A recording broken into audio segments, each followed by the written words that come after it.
बोलती पुस्तके. ज्यांना वाचनाचा नाद त्यांना बोलती पुस्तके घाली साद. आमचं चॅनल सबस्क्राईब करा आणि सबस्क्राईब करायला इतरांनाही सांगा.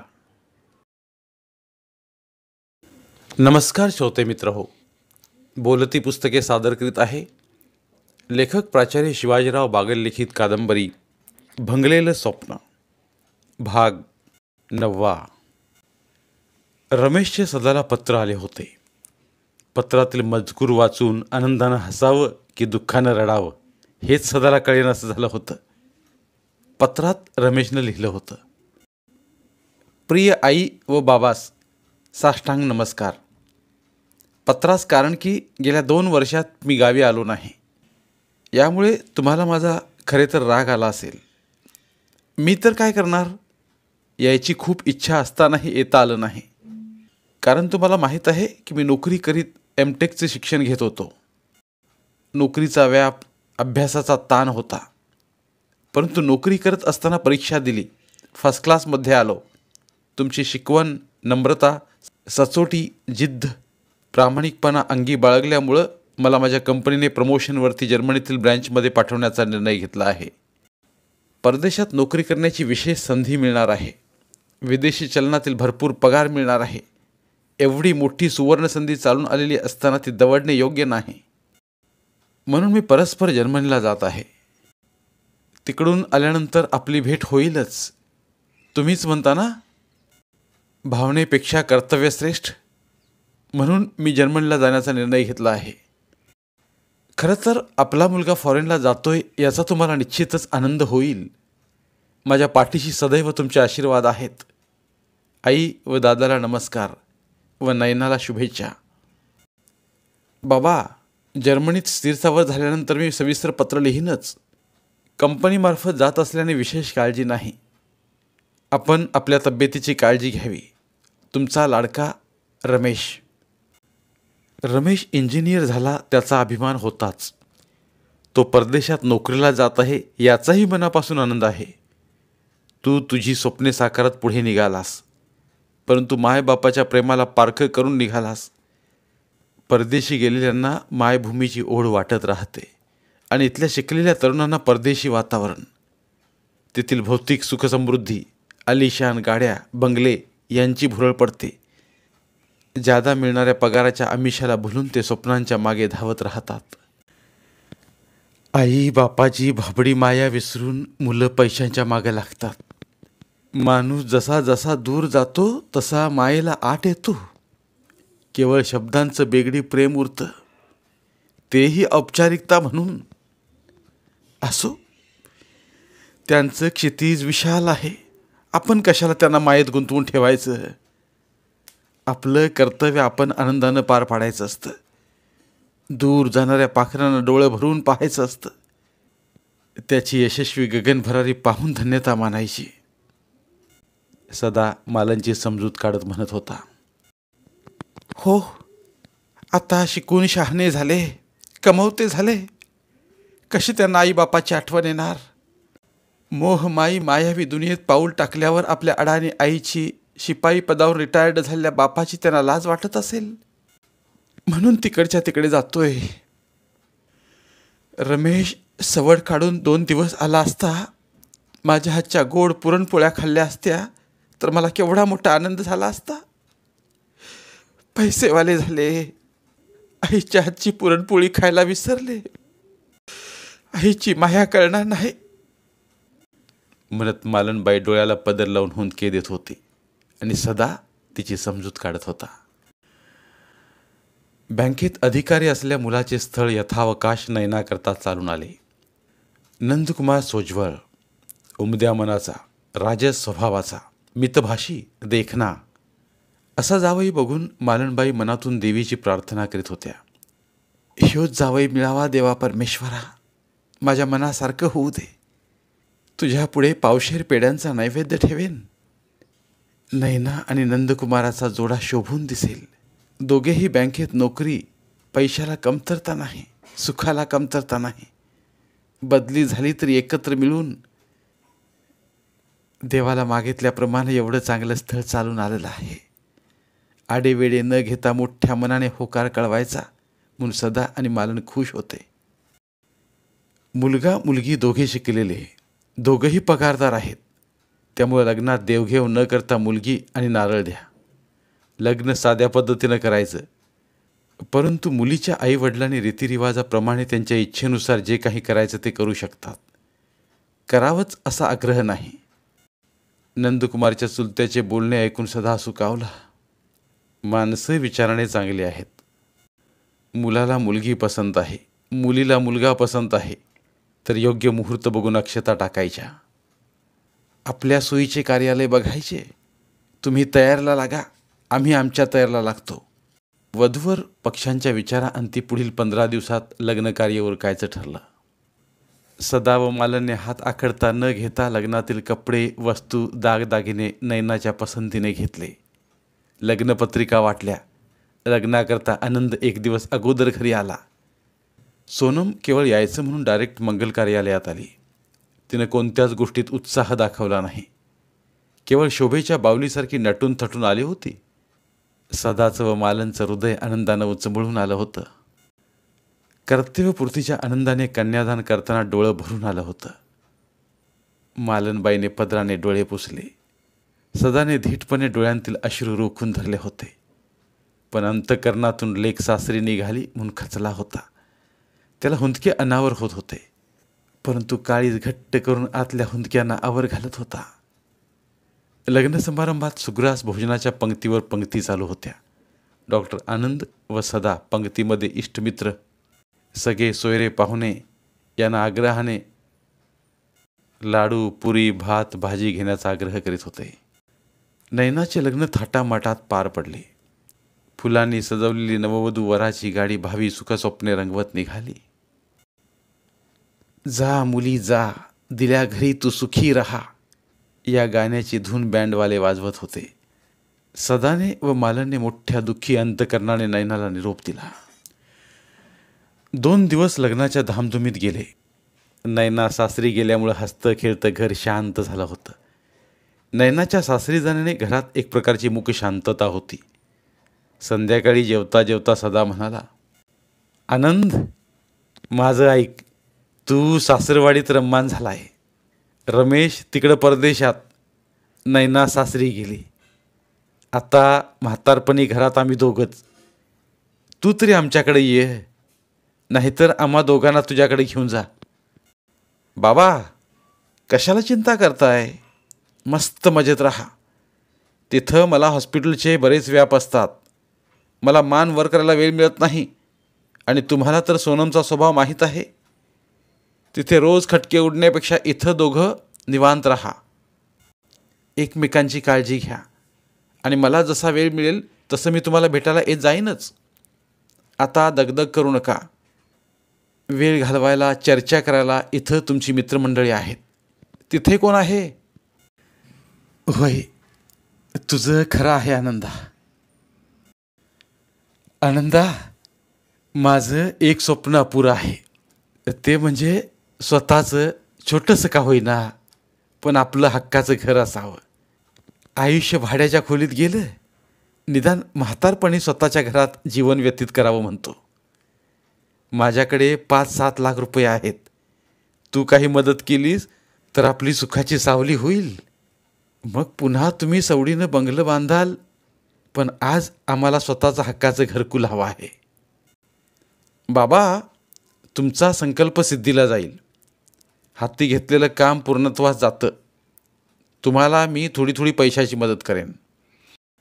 फक्त सोनमसमोर किंवा दौलतरावांच्या समोर हा विषय काढू नका.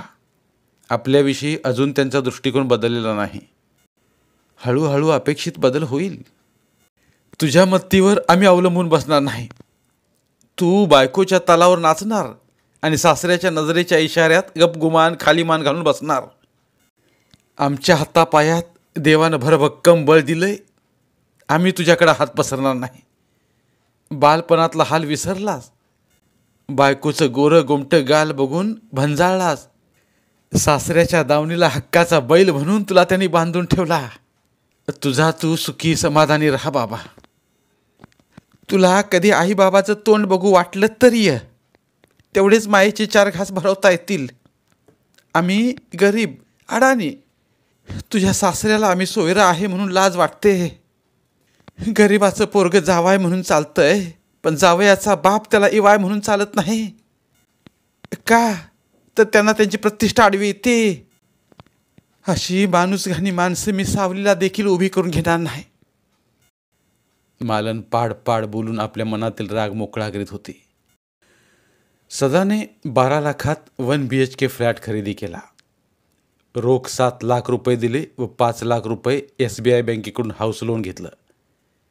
सदाला मिळणाऱ्या पेन्शनमधून परस्पर होम लोनचे हप्ते जाणार होते. घरभाडे वाचणार होते. मालन आर्थिक हातभार लावत होती. दोघांचा किरकोळ खर्च होत होता. रमेशला आठवण झाल्यावर 4-6 महिन्यातून 10-20 हजार रुपये पाठवत होता. आनंदा 1-2दा गावी घरी येऊन आईबाबांना भेटून गेला. त्याने 25-30 हजारांची मदत केली होती. आनंदाचा जीव राहत नव्हता. सोनमला थातूरमातूर थापा मारून सुट्टी दिवशी गावी येत होता. आनंदा आता पूर्वीसारखा आनंदी दिसत नव्हता हे मालनबाईच्या अनुभवी नजरेनं चांगलंच हेरलं होतं.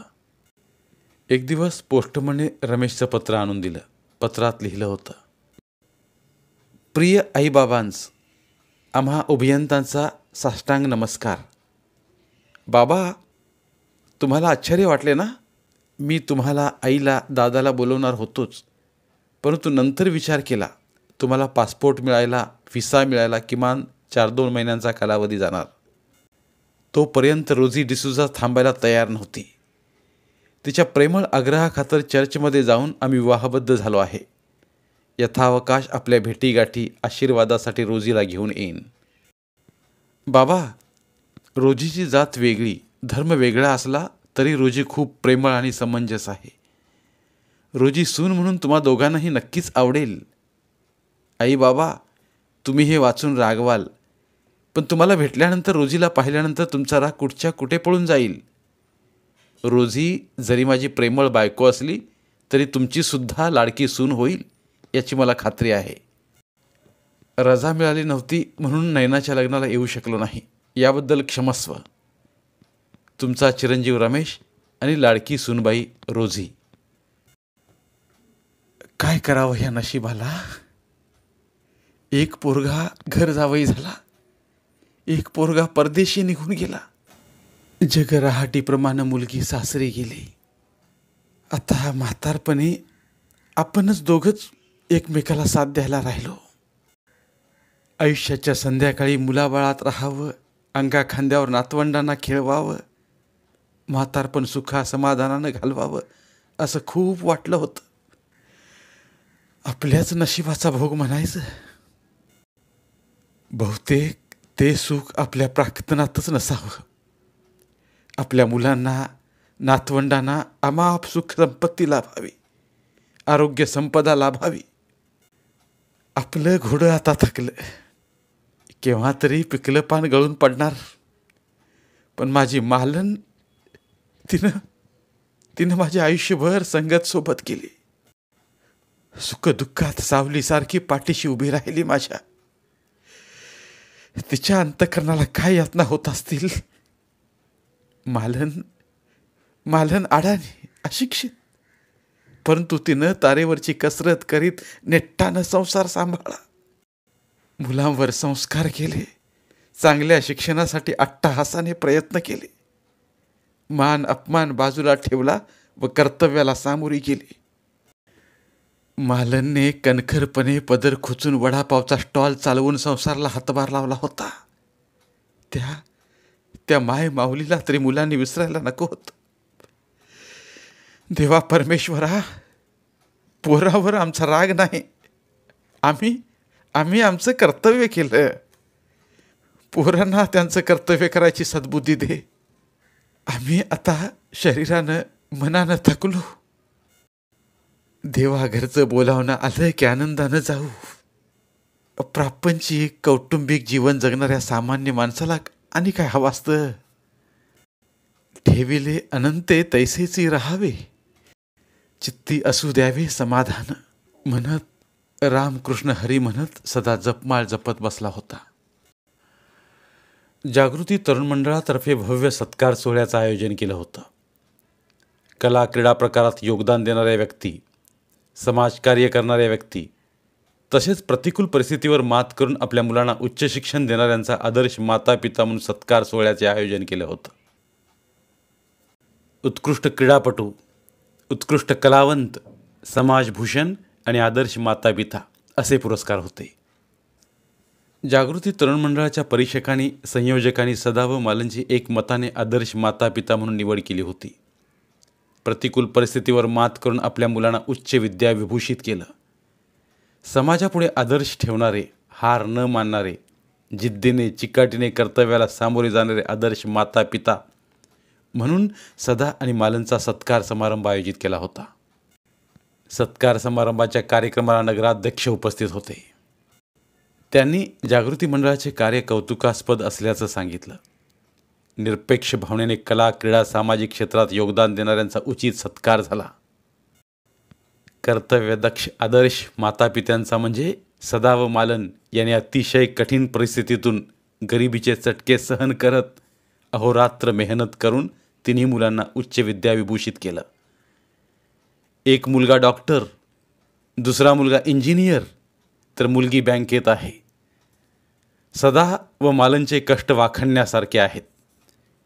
अनेक पालकांनी त्यांचं परिश्रम चिकाटी लक्षात घेऊन आपणही आपल्या पाल्यासाठी मुलांसाठी धडाडीने प्रयत्न करावेत. विशेष परिश्रम घेण्याचे तुम्हाला प्रोत्साहन मिळावे यासाठी सत्कर्माचा सत्कार व्हावा.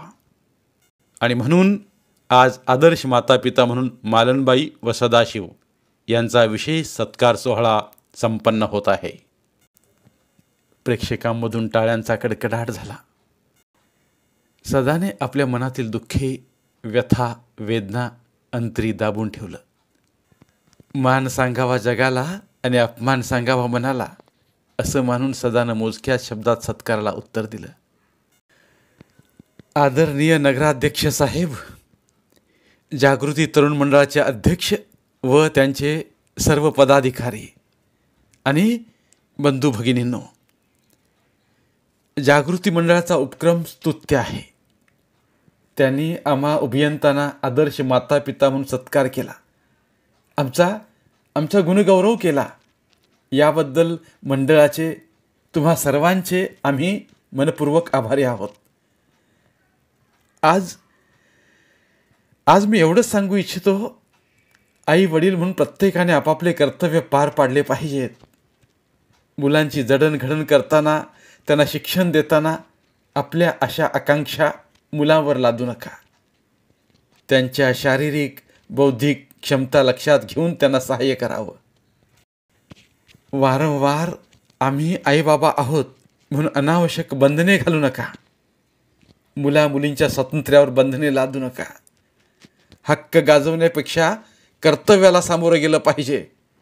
बदलत्या पिढीबरोबर, काळाबरोबर पालकांनीही बदलायला हवं. निसर्ग देखील आपलं रंगरूप बदलतो, तसं आपण काळाच्या प्रवाहाबरोबर बदललं पाहिजे. मुलांचं भविष्य उज्ज्वल करण्यासाठी प्रत्येक क्षण सत्कारणी लावला पाहिजे. आपण आईवडील आहोत, या नात्यानं आपले आपले कर्तव्य केले पाहिजे. पुन्हा सर्वांचे आभार व्यक्त करतो. तुम्ही दिलेला पुरस्कार आम्ही नम्रतेने व आदराने स्वीकारतो. आपल्या सर्वांच्या ऋणात आणि प्रेमात राहणं पसंत करतो. आपण पाठीवर आदरानं टाकल्या शालीची ऊब आम्हाला जगायला निश्चितच ऊर्जा देईल, आत्मबल देईल म्हणत सदाने सद्गदित अंतकरणाने भावुक होऊन आपलं बोलणं थांबवलं. अहो, मी काय म्हणते, आपण 4-2 दिवस आनंदाकडे जाऊया का? आनंदाच्या आठवणीनं माझी झोप पार उडाली आहे. त्याच्याकडे जाऊन येऊ. दौलतरावांच्या बोलण्याकडे दुर्लक्ष करूया. आता त्यांचाही दृष्टिकोन बदलला असेल, मालन म्हणत होते. म्हणजे आपण लाचार होऊन त्याच्या घरी जायचं होय? कसं शक्य आहे हे? ते व्याही म्हणून मानायला तयार नाहीत आणि अशा माणसासमोर आपण नाक घासत जायचं होय? हे माझ्या तरी मनाला पटत नाही. आनंदला आपल्याविषयी दयामाया नाही, उतार वयात त्यांच्या श्रीमंतीपुढं गुडघं टेकत जायची माझी अजिबात इच्छा नाही. हवं तर तू जाऊन ये. हो हो अहो, मनात असा राग धरून चालेल का? मोठ्याने राग गिळायचा असतो, मनात राग ठेवायचा नसतो. आणि बरं का, या वयात चिडचिड देखील करायची नाही. लांबूनच आनंदचा सुखी संसार बघायला काय हरकत आहे? तेवढंच मला समाधान वाटेल. त्याच्यासाठी मी खूप खस्ता खाल्ले आहेत. नाही म्हणू नका हो. पदराने अश्रू पुसत मालनबाई म्हणाल्या, हे बघ मालन, तुझी इच्छा आहे तर मग जाऊया. परंतु तिथं काही मानापमान झाला तरी पचवायची तयारी ठेव. कधीच कोणाकडून कसली अपेक्षा करायची नाही. दुसऱ्या दिवशी सदा व मालन तुंगारपूरला गेले. घरचा खाऊ आनंदाला आवडतो म्हणून मालनने चकली, चिवडा, लाडू पितळी डब्यात भरून घेतलं होतं. स्टँडवर उतरताच रिक्षावाल्याला हात केला. कुठं जायचं आहे आजोबाजी? डॉक्टर आनंदच्या हॉस्पिटलमध्ये जायचं आहे. अहो मग दौलत हॉस्पिटल म्हणा की, तिथे डॉक्टर आनंद असतात. सदा व मालन रिक्षात बसले. रिक्षा सुसाट वेगाने धावत सुटली. आनंद डॉक्टरची ट्रीटमेंट घेताय वाटतं, रिक्षावाला म्हणाला. नाही, आनंद आमचा मुलगा आहे, मुलाला भेटायला जातोय. असं आहे होय. मला वाटलं पेशंट म्हणून तपासायला चाललाय. अहो मग डॉक्टरला फोन केला असता तर डॉक्टरांची गाडी तुम्हाला घ्यायला आली असती. हे बघा हॉस्पिटल आलं. दौलत हॉस्पिटलची इमारत टोलेजंग होती. सर्व सुविधायुक्त, यंत्रसामुग्रीयुक्त सुसज्ज हॉस्पिटल. तेथील शिस्त, शांत वातावरण बघून सदा अवाक्य झाला. पेशंटची वर्दळ होती. सधन पेशंटचे हॉस्पिटल होते. अत्यंत महागड्या व खर्चिक उपचाराबद्दल हॉस्पिटल प्रसिद्ध होते. सदा व मालन हळूहळू आनंदची केबिन शोधत होते. आनंदच्या बाजूला सोनमची केबिन होती. आनंदवर CCTV कॅमेऱ्यातून सोनमची नजर होती. बाहेरच्या व्हरांड्यातून येणाऱ्या वयस्कर जोडप्याकडे पाहून वॉचमन खेकसला. अहो आजोबाजी, इकडे तुमचं काय काम? चला तिकडं. अपॉइंटमेंट घेतल्याशिवाय कसे काय आलात? चला, इथं गर्दी करू नका, म्हणत वॉचमनने वेटिंग रूमकडे बोट केलं. अहो अहो वॉचमन साहेब, आमचं ऐकून तर घ्या, मालनबाई काकुलती येऊन बोलत होत्या. तुमचं काय दुखणं असेल ते डॉक्टरांना नंतर सांगा. आता तिकडे जाऊन बसा. बाईसाहेबांची यायची वेळ झाली आहे. त्या माझ्यावर भडकतील. इथली शिस्त म्हणजे शिस्त. अरे आम्ही डॉक्टरचे आई वडील आहोत, आम्हाला शिस्त शिकवतोस काय? अगोदर डॉक्टरला निरोप दे. आई बाबा आलेत म्हणून सांग. कसा धावत येतोय बघ. आणि तुला पण समजेल मग. आम्हा वयस्क माणसांना धक्काबुक्की करतोय. हॉस्पिटलमध्ये काम करणारे सेवक असे उद्दामपणे कसे काय वागतात? सदा बोलत असतानाच तिथून सोनम जनरल वॉर्डमध्ये पेशंट तपासण्यासाठी चालली होती. तेवढ्यात सासू सासऱ्यांचा आवाज ऐकून तिने वॉचमनला आदेश दिला. अरे त्यांना आउट हाऊसवर नेऊन सोड. मॅडम गेस्ट हाऊसला ना? अरे वेड्या, बंगल्याबाहेर आउट हाऊस आहे, तिथे सोड. आणि त्यांची चहा पाण्याची चौकशी कर. हो हो, म्हणत वॉचमनने सदा व मालनला आउट हाऊसमध्ये सोडले.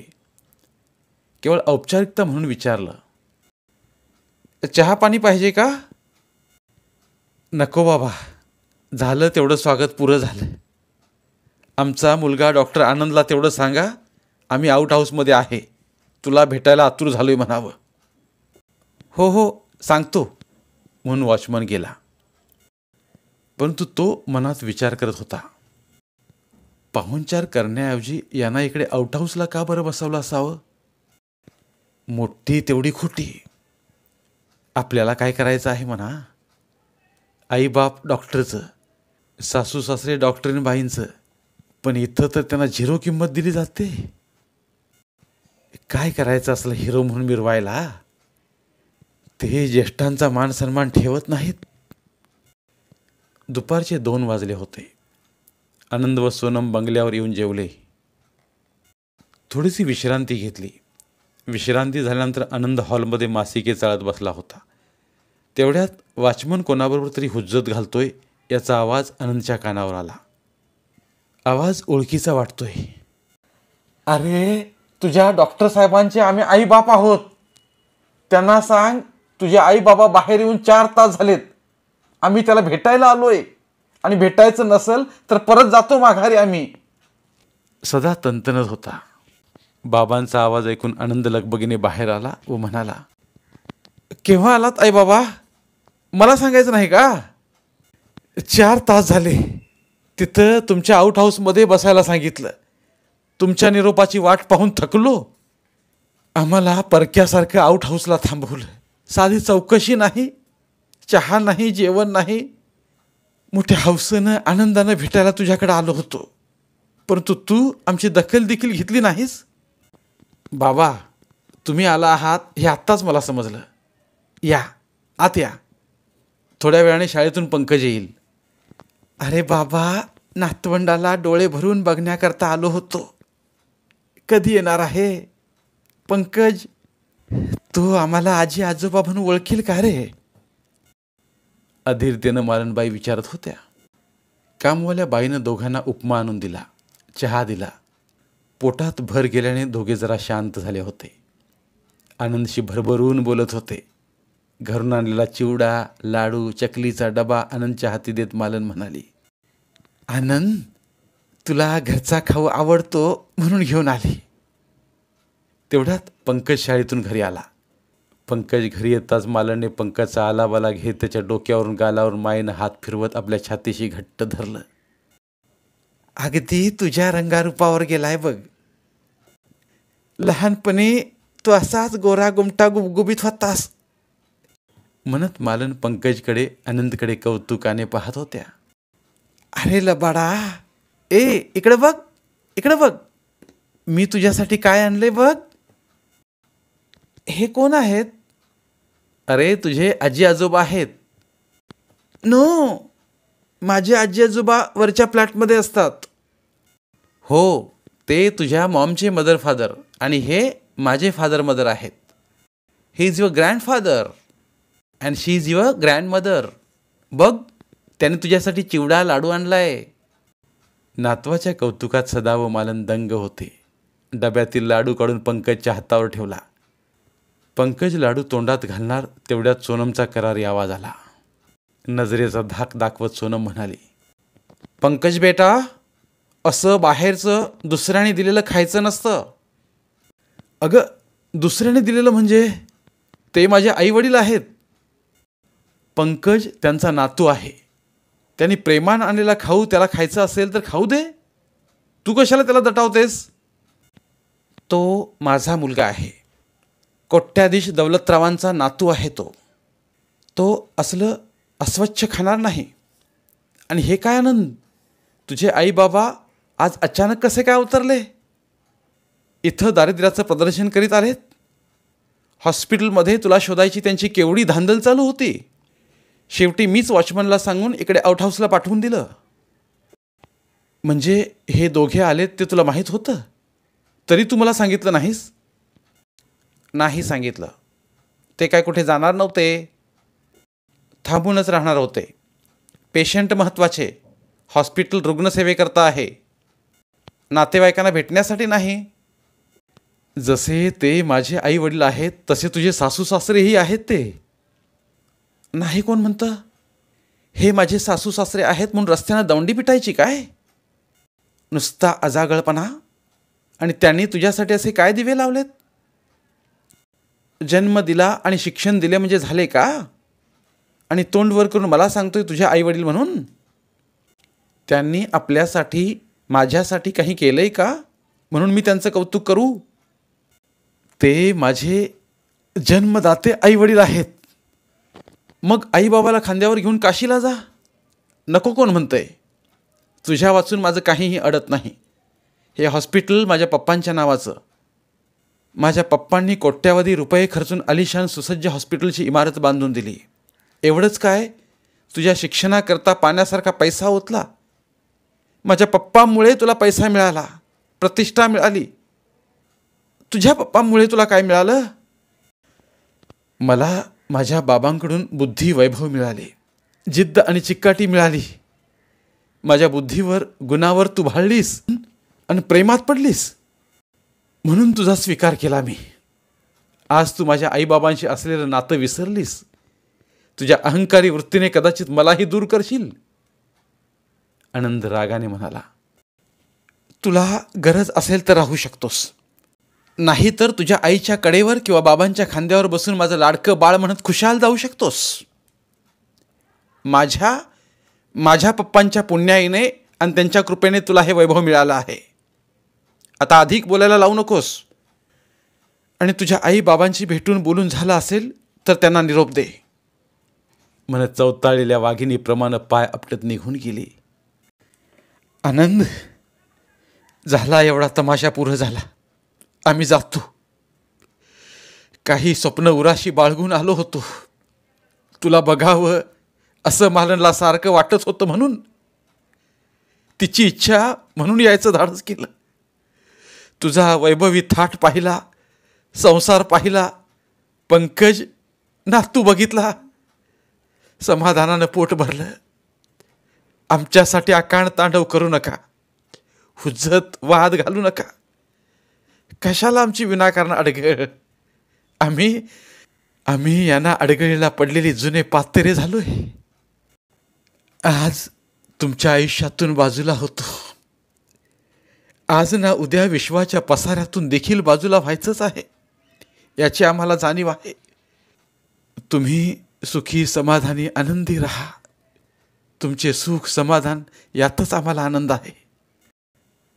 कधी तुला वाटलं तर फोन कर किंवा मग भेटायला येत जा.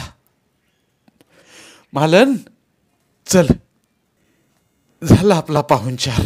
मान सन्मान. कानानं ऐकला, डोळ्यानं बघितला, म्हणत दुःखी अंतकरणानं सदा उठला. मालनबाई काहीच बोलल्या नाहीत. डोळ्यात दाटून आलेल्या अश्रूंना पदरानं पुसलं. आमचा हक्काचा पोरगा आमच्या मायेला पोरका झाला. श्रीमंतीच्या तोऱ्यात अहंकाराची झापडं लावून फिरणाऱ्या लोकांना आईची माया, ममता, प्रेम कसं दिसेल? आपलंच नशीब फुटकं म्हणायचं. जन्म दिलेल्या आईला विसरायचं आणि प्रेमानं पागल होऊन बायकोची चरणपूजा करायची सवय आनंदला लागली. चला धनी, आपलं नाही कोणी इथं. म्हणून मालन आणि सदा बंगल्याबाहेर पडली. धन्यवाद. उर्वरित कादंबरी पुढील भागात. मराठीतील प्रतिभावंत लेखकांचं साहित्य, कथा, कादंबऱ्या ऐकण्यासाठी आमचं बोलती पुस्तके हे चॅनल सबस्क्राईब करा. आणि मराठी साहित्याचा प्रसार करण्यासाठी प्रत्येक मराठी माणसाला सबस्क्राईब करण्यासाठी आवाहन करा. आणि बोलती पुस्तके या साहित्य चळवळीत सहभागी व्हा. आपले पुन्हा एकदा धन्यवाद.